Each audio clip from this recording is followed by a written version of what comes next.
Hello, everyone. Welcome to Barca News. It is December 18th, 2025, and Javier Tebas has responded to Florentino Perez in regards to the Negreira case. Also, we have an update on Ronald Araujo. And finally, Bastoni responding to the reports that Barcelona are interested in him. We have a lot to discuss, so let's begin.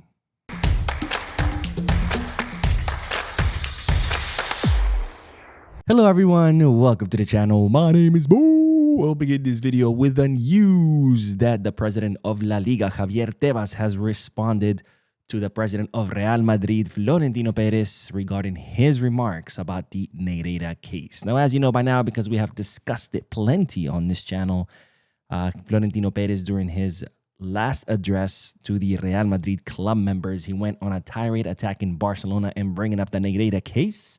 And he also had something to say about La Liga and the Royal Spanish Football Federation because, as you know by now, John Laporta, Luis Valverde, and Luis Enrique all testified. Sorry, not Luis Valverde, Ernesto Valverde, all testified last week on Friday in the Negreira case. And well, during his speech to the club members, Florentino Perez said that La Liga's lawyers and the Royal Spanish Football Federation lawyers didn't ask that many questions. You know, they didn't ask Laporta and Valverde and Luis Enrique that many questions, and therefore that they were, complicit in the Negreira case because they were being, passive. They weren't really prosecuting this case as they should be, So Javier Tebas has responded to these accusations of Florentino Perez by saying the following. In the legal proceeding, intervention is not at the discretion of the interested party, but in accordance with the legal order of appearance in the proceedings. I'll talk about this in a little bit, by the way. I can explain this pretty well since I am a lawyer myself. The order was clear and categorical. The prosecutor, Estrada Fernandez's lawyer, La Liga, although we acted earlier in the prosecutor's office, and finally, Real Madrid, which was the last to appear. Don't you remember why you were the last? Passivity then, by the way, the prosecutor asked 19 questions. Estrada's lawyers asked 2 before the question asked by La Liga's lawyer. And it should be emphasized that the questions that Real Madrid tried to raise afterwards had already been answered by Luis Enrique and Valverde. To speak of passivity in this context not only disregards the legal proceedings, but also disrespects the intelligence of anyone who knows how a court works. That is not indignation, it is theater. La Liga respects the processes, acts when it must, and does not construct narratives. Others, unfortunately, do. God damn, shots fired. So Javier Tebas calling what Florentino Perez is doing as theater and saying that he is constructing a narrative. Now, let me expand a little bit on what Javier Tebas explained, because in a court proceeding, when you have a witness who is testifying, there's an order of who can ask questions. And Javier Tebas, he explains what the order was. And then La Liga were towards the end. The La Liga's lawyers were towards the end to ask the question. And that's why they didn't get to ask that many questions, because most of the questions had already been asked. Now, this is pretty standard. As you know by now, I'm a lawyer. I've done hundreds, if not thousands, of depositions throughout my career. And when there are multiple parties involved, because it's not always 1v1, one plaintiff versus one defendant.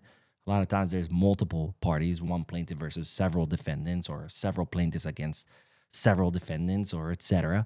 But when there's a deposition where there are a lot of lawyers representing different parties, there's an order.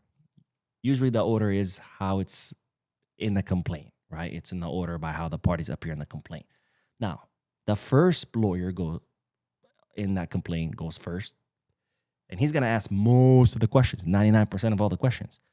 Now, when you get to the second lawyer, he's only going to ask the questions that the first one might have not asked, which is only going to be a handful. By the time they get to the third, fourth, or fifth, there's already no more questions to ask, because most of the questions or all the questions have been asked already. This has happened plenty of times. I've had cases where I went third or fourth, and by then there was nothing to ask because everything was already asked by the previous lawyers that went. So I was like, no, I have no questions. Thank you. That doesn't mean I was being passive or that I wasn't prosecuting the case for, to all my extent and blah, blah, blah, like Florentino Perez was trying to say. It's just how the process goes. But of course, Florentino Perez knows this. He's a lawyer himself. But, he has to create the narrative. He has to put on a theatrics, like Javier Tebas says, to make it seem like, wow, this Negreira case is so serious. In La Liga and Royal Spanish Football Federation, everybody's ignoring it. It's like, bro, focus on your club that it's a total shit show. Anyways, let's move on to the next bit of news, because from one president we go to another, but this time to Barcelona's president, Joan Laporta, because it's being reported that Laporta is set to launch a book come this January. This book is kind of his own story, I guess his own memoir of how he saved the club a second time. In this book, Laporta portrays himself as the savior of Barcelona and explains in detail everything that he had to go through since becoming a Barcelona president during this second term. Now, I don't know much more about the book. Maybe I'll buy it, and maybe I'll do a video summary of what the book says, but I have a feeling it's gonna be propaganda, because how convenient, or what a coincidence that this book is being launched in January, when what do we have next year? Elections. But nonetheless, of course, if you want me to, I can buy it, read it, make a summary. So let me know down below if that's what you want me to do. Now, on to the next bit of news, because ladies and gentlemen, Barcelona are currently killing it in the merchandising department with the Cat Culé plushie. Now, as you know, Barcelona announced the Cat Culé mascot last year for the 125th anniversary. It's been so popular that Barcelona is still using this mascot even a year afterwards. There've been a lot of merchandising created around the Cat Culé, which sold really, really well. So Barcelona decided to release a plushie, a Cat Culé plushie. They released first 5,000 units, only available to club socios. They sold out within minutes. Then they released it to the public. It also sold out. And today, they released 5,000 more units, and within minutes, they completely sold out. So this Cat plushie is absolutely killing it in sales and generating lots of money for Barcelona, which of course is great news given the club's financial situation. Now, on to the next bit of news, because we do have an update in regards to Ronald Araujo. Now, as you know, Ronald Araujo, after that red card against Chelsea, it really affected him mentally. He asked the club for some time off, and the club gave it to him. He then left on a spiritual retreat to Jerusalem. And as I reported during yesterday's podcast, his circle have been reporting that Ronald Araujo feels a lot better. He feels recovered. He feels like that spiritual retreat helped him. And now we have a new update, and that update is that Ronald Araujo is now back in Uruguay, back in Uruguay, in his home country, finalizing his kind of recovery. And the update also includes a report that Ronald Araujo is currently working with a physical trainer. He's trying to stay in shape.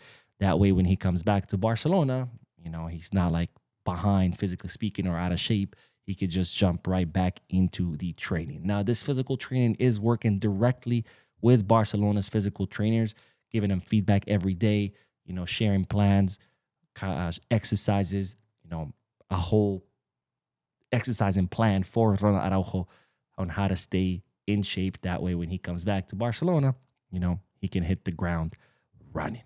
Now, speaking of defenders, we will end today's video with the news that Alessandro Bastoni has addressed the report that Barcelona are interested in him. Now, as I reported in a previous video, Barcelona value Alessandro Bastoni a lot. In fact, he is the dream signing of Deco, so much so that Deco flew out to Milan to meet with Bastoni's agent to see what are the possibilities of Barcelona signing him.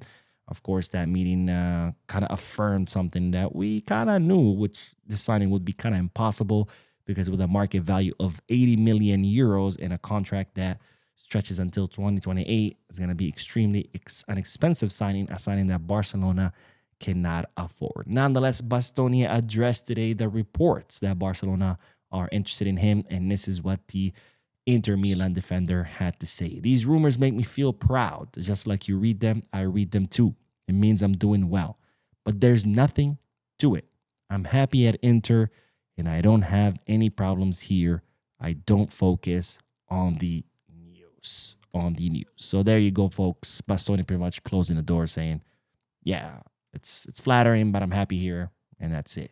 I mean, not that we had any chance given how expensive of a signing he would be. Anyways, that is all, ladies and gentlemen. Thank you guys for tuning in. Don't forget to hit the like button, subscribe to the channel, drop a comment, and as always, be scarce.